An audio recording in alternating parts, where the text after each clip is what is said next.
la religion, elle est transmise par culture Mhm. et liée un peu à une éducation paradoxale et ambivalente. Mhm.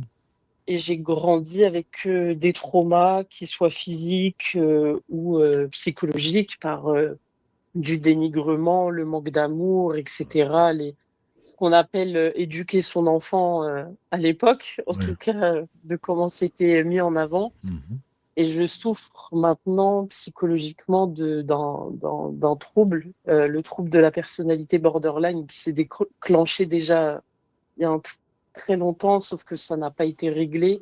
D'accord. Alhamdulillah, Dieu m'aide au quotidien depuis très longtemps Alhamdulillah. et j'ai rencontré, on va dire, l'islam il y a 2 ans, et vous avez été l'une des causes euh, de, de, de ce cheminement-là, parce que vous Alhamdulillah. avez été le seul à me répondre à l'époque par mail, Inch'Allah. et ça me touche toujours autant d'avoir une de vos réponses, parce que vous avez été le seul à me motiver, et, euh, et vous m'avez écouté, et ça m'a sauvée. Enfin, ça a été une cause, en tout cas.